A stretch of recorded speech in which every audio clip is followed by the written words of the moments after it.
Hi, this is Lee Langdon. Today is an episode we are releasing in connection with the Memorial Road Church of Christ podcast called This Is My Story. It's a bit awkward for me, honestly, because this interview is with me. Chellie Ison, the one behind the This Is My Story podcast, interviewed me, and it was really fun. This episode has already been released on the This Is My Story podcast, but there is a reason we are releasing it here too. You see, our editor, Jacob Staten, has been wanting me to be interviewed since we started this thing, and I promised him I would do it, but I wanted to wait until after our 50th episode. And guys, this is officially our 53rd episode of the Young Adult World podcast. It's hard to believe we've done that many, actually, but wow, aren't we blessed to have that many life stories being told as we learn about each other? And so when Chellie asked me to be on the This Is My Story podcast, I thought this would be a great opportunity for me to fulfill my obligation to Jacob and tell a bit of my personal story. After you listen to this episode, I want to encourage you to venture over to the This Is My Story podcast and check it out. Their first season is now over, but you should go back through and get to know some of our Memorial Road members and hear their stories. If you like the Young Adult World podcast, you're going to love This Is My Story. Okay, guys, I hope you enjoy this interview. Let's jump in. It was a bit scary at the beginning, emotionally. We had to kind of work through all of that, all of the final, I think, kind of mourning, I guess. Welcome to This Is My Story, a podcast of the Memorial Road Church of Christ. I'm your host, Chellie Ison. This week, our young adults minister, Lee Langdon, joins us to talk about ministry, music, family, and podcasts. What made you decide you wanted to work in ministry, and what kind of ministry have you done? Well, I graduated Harding University with a degree in music, and I thought music was going to be my future. I had a plan to attend Oklahoma City University and get my master's in opera performance and then music. As I was waiting for that semester to start in the fall, it was in January that somebody at church where I was attending, Dayspring Church at the time, Mark and Sherry Lee Woodward, which some listeners may know, came up to me at church one morning and said, "We need a English teacher in Germany in 2 weeks. Would you be willing to go?" And I was just waiting around. I was working in a coffee shop, and I thought this is a great opportunity to go to Europe. So yeah, I took it. 2 weeks later, I'm in Germany working with a church, teaching English, business English, regular English. And it was while I was there, I kind of caught the ministry bug, and I realized I kind of had been preparing for that, but I didn't realize I was. I had a missions minor at school, and so I had two paths I could take. My brother was a missionary in Scotland, and my other brother was already performing on the stage. So I was like, I've got two people in front of me that showed me the way.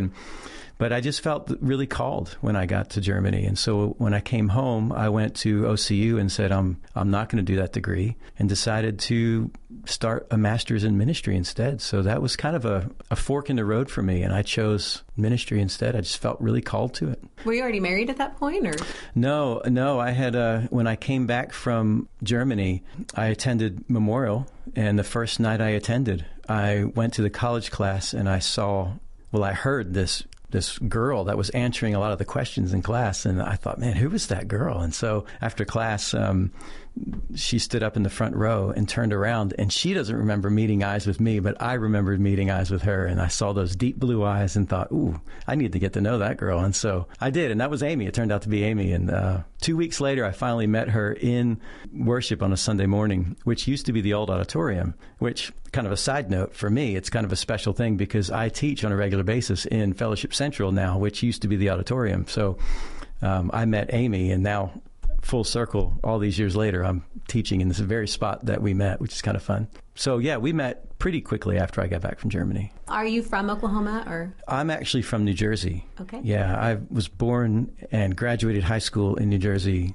My family kind of all derives from Philadelphia, but I went to Harding, kind of got me into the South. Both my brothers attended Oklahoma Christian, and so... You guys were in Chicago for a little bit? Yeah, Chicago was great. It was kind of our second ministry trip, our second ministry position, and we loved it. Such good people there, and didn't really know what Chicago was all about at all. All I knew was what I'd seen in the movies. But yeah, we loved it. We were in youth ministry for a little over 20 years. And that was just one of those stints in youth ministry that we were so green, we felt like, when we got to Chicago. And then they really took care of us and really learned a lot about ministry in Chicago. It's a great place. Talk about your time in youth ministry, just kind of good memories of that or just moments you've learned from that. I was always kind of one of those young at heart kind of guys. And so youth ministry made sense for me. I loved playing games. I loved coming up with games and just hanging out, watching movies. But I also remember being really moldable at that time when I was a teenager. And so when I was offered a position in youth ministry, I immediately dreamed that that was something I could do because I knew how to do it. I related to it really well. And I loved planning trips. I loved going on various excursions, whether it's on a mission trip somewhere. Like we did a mission trip in St. Louis one time when we lived in Woodward. And man, there's something about taking a group of kids out of their element and going to a place where they can discover, and I'm discovering too, as we do this, but learning these new people, these new environments, seeing how God is working in different places. There's something that changes you inside. And I always loved creating those opportunities for students to be a part of that. And there's so many of those. I mean, they're countless. When you do youth ministry for a number of years, it's just over and over and over again. And camp was always a huge part of the transformation of students. We know from research that is and continues to be that way. And so camp was always really, really special. And one of the things that we would do at our camp every year, when you go to camp, athletics can be really strong. And there are lots of other things that can be really strong, but a lot of times music gets pushed to the side. And so when we were doing camp for the last 15 or so years in Burnt Cabin, every year we did a show during lunchtime and dinner time. We called it, so it was at Burnt Cabin, and we called it Cabin Fever. So it was just kind of a take on Burnt Cabin. But we had such a good time inviting students to bring their talents every year to camp and share them. I'm a big believer in Matthew 25, where we're all given different gifts, and we need to be using those and exploring those and offering them to God and allowing Him to use those in big ways. And we shouldn't be sitting on those things, So it was just a way to encourage that. And there's so many things you can do at camp like that, with sports and with other things too. And so camp is just one of those dynamic places I've always enjoyed in youth ministry. Let's talk about your family. Yeah. You guys was it last summer that was so busy for you? 3 weddings and... Yeah, it was a couple of summers ago, but yeah, we had 3 weddings in one summer. So you have 4 kids, 3 boys, 1 daughter. Yeah. They are all young adults now. Yeah.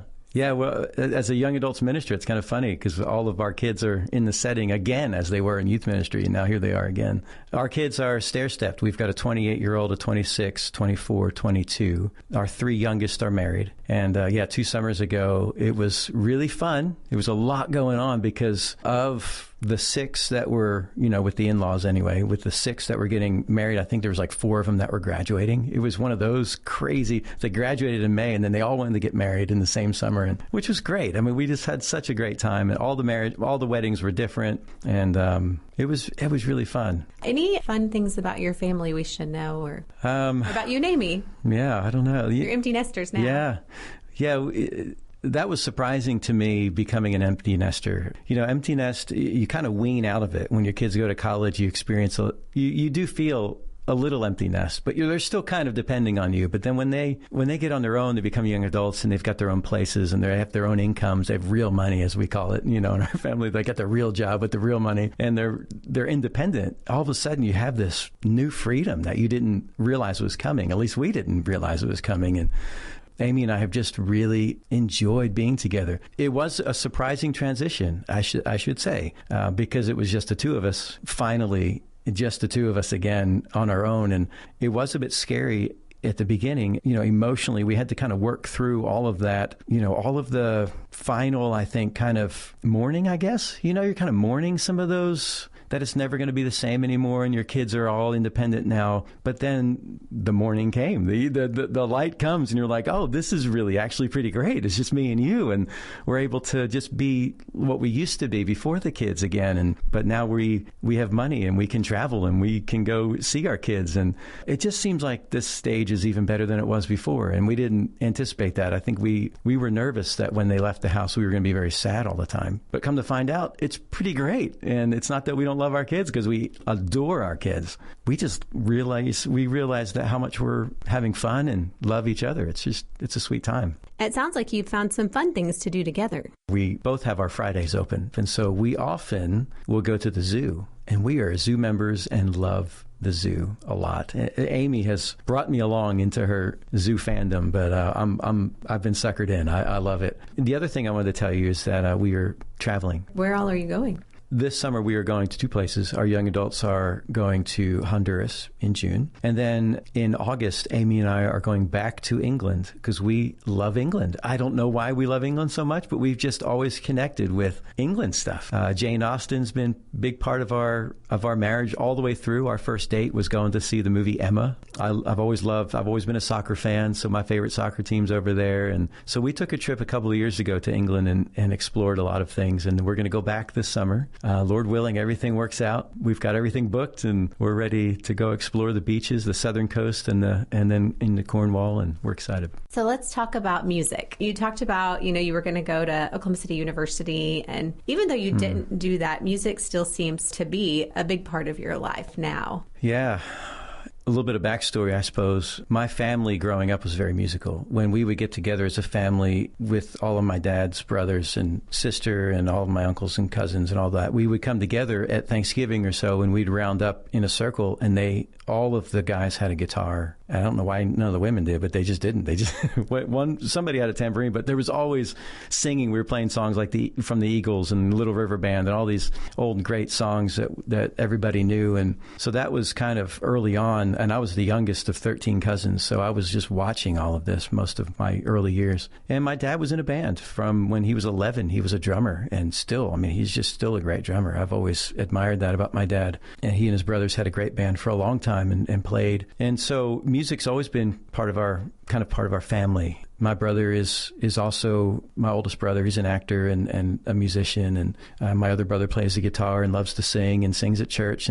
So it's just kind of part of who we are. And so when I went to school, I studied music. I got a music degree from Harding, and I didn't really know what I was going to do with it. Like I said before, I did assume I was going to go the music route. I figured, well, this is what I've done. This is probably where I'm heading. And I probably would have enjoyed it, but I don't think it was as fulfilling as it probably would have been for others. I think my heart was somewhere else. And so I didn't know exactly where music was going to find its place in my life because I chose ministry.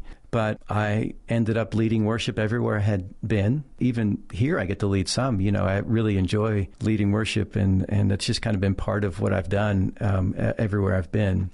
And I've always written music. I remember writing music in college with the group I was in, and then just have always kind of done that. I've written, tons of songs over the years. And some of my favorite moments of songwriting have been just with my kids. I would write songs, and then at night when it was time for bedtime, I was usually the one that was hanging out with the kids, putting them to bed. And often I would pull my guitar out and I would sit there in the dark and I would play while my kids went to sleep. And I'd written songs for all of them, and so they, I still can play those if I wanted to. It's just kind of ingrained. But so music has always been a part of our family culture as well, but I didn't know where it would fit in with the church writing music. Not many people write music for the church, or at least they didn't for a long time in our fellowship. And I didn't, or at least I wasn't connected in those circles for if there were people. I'm sure there were, but I just didn't know. And so I just kind of wrote my own as I went. At one point, I think I was living in Woodward, and I wrote a song that I thought, man, I wonder if the church could be,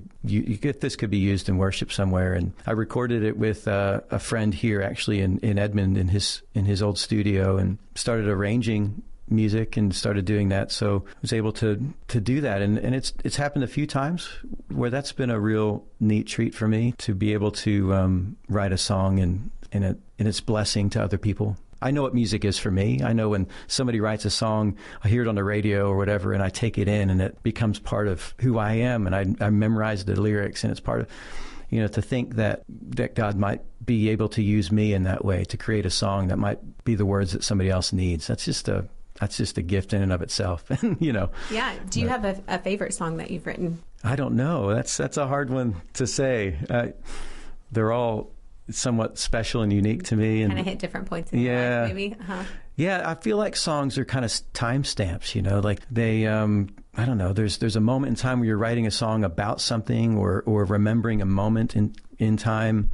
Like there will be songs I've written about Amy, thinking about a memory of when we got married or something, or there's one I have called Mason-Dixon Line that's all about leaving New Jersey and going down to getting married in Missouri, and it's all about that trip, But it's a kind of a timestamp in that moment. And so it's hard for me to say because they're all, there's a lot of special ones. I would say a special one recently is The River. I've really enjoyed that song, I think, just because probably it's the most current. Stephen and I recently got to play it at OC. That was really fun, but I think it's just one of those songs. It's based on Psalm 46, and every time and Revelation 21 and 22, and it's Ezekiel 47. It's like all of these passages of Scripture, and every time I read those passages, I just kind of go back to that song, and it's kind of connected to that. So I don't know. Do you sit down to write a song, or does something just kind of hit you and you're like, oh, I need to write this down, or kind of what's that process like for you? Yeah, I mean, you'll probably hear this from every songwriter that it varies, it varies. But there is a thing where I can just be thinking, man, I think I want to write a song about that. And I'll just start thinking about melodies or if there's a phrase that I think that comes to mind, I'll just start trying to work out a melody in my brain. Usually they start in the car while I'm driving around. Honestly, that's where a song idea will start. And then I'll put that idea into my phone, honestly, while I'm driving. I probably shouldn't do that, but it's true. I'll just record it in my phone at some point, oftentimes when I get home. And then I'll sit down at the piano or the guitar, and I'll try to work out maybe a chord or something that goes along with it. And then just keep bringing the ideas out. It's like, I don't know, you're just kind of following a thread as you are pulling it and seeing where it goes. And part of songwriting for me is like putting together a puzzle. You're just trying to make sure you're putting all the pieces in the right spot. And, sometimes you feel like you've got a piece and it looks right, but it doesn't quite fit right. And you just keep working it until you feel like, oh, that's it. And I love that part of songwriting, is trying to really get it to where it's exactly what I want and saying exactly what I want it to say. I would jump back to ministry. So you worked in youth ministry for a long time. Now you're young adults minister. Kind of compare the two, and what do you love about what you're doing now?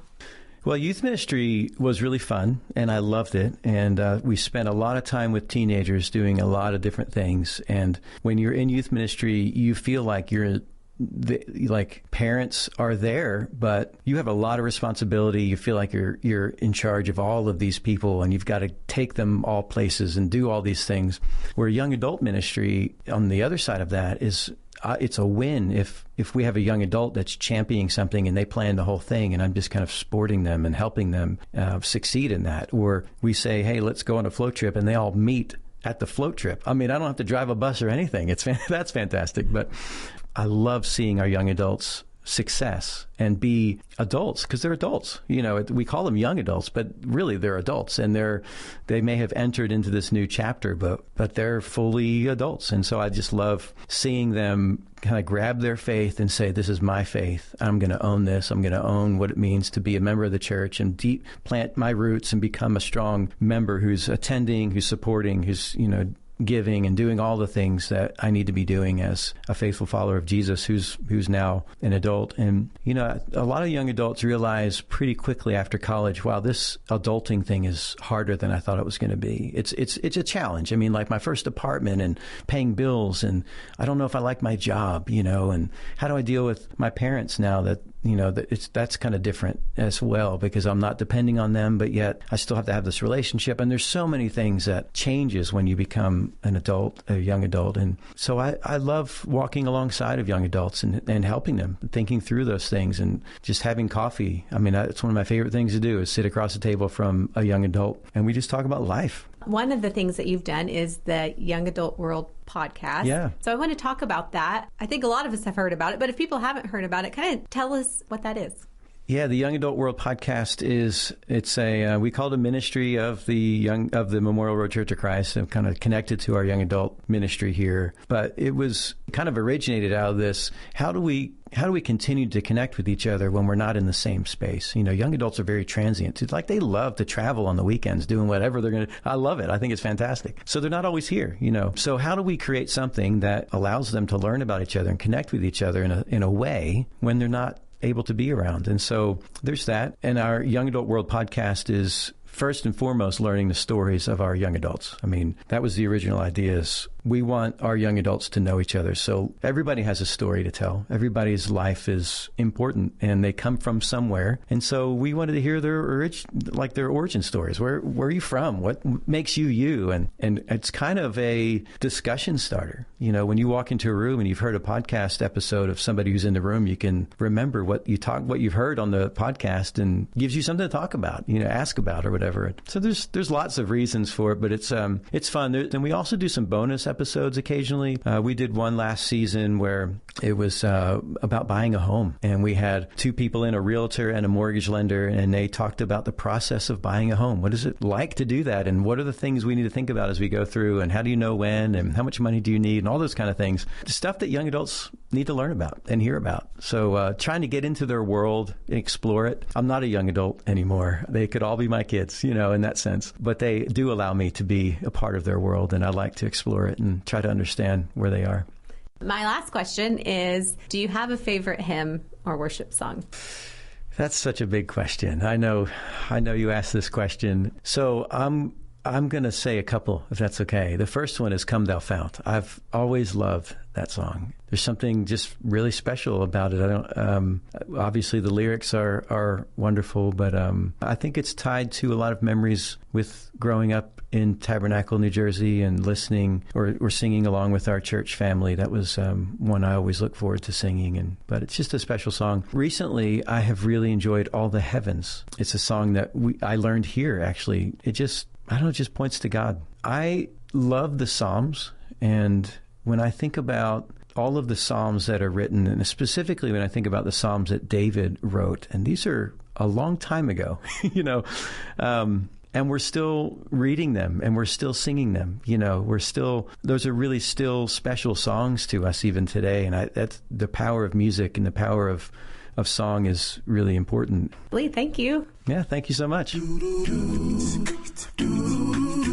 We hope you not only enjoyed this week's interview, but that you've enjoyed Season 1 of This Is My Story. This will be our last episode for this season as we take a break for the summer, but we do plan to return. In the meantime, if you haven't already, check out the Young Adult World podcast Lee talked about. We'll put a link in the description.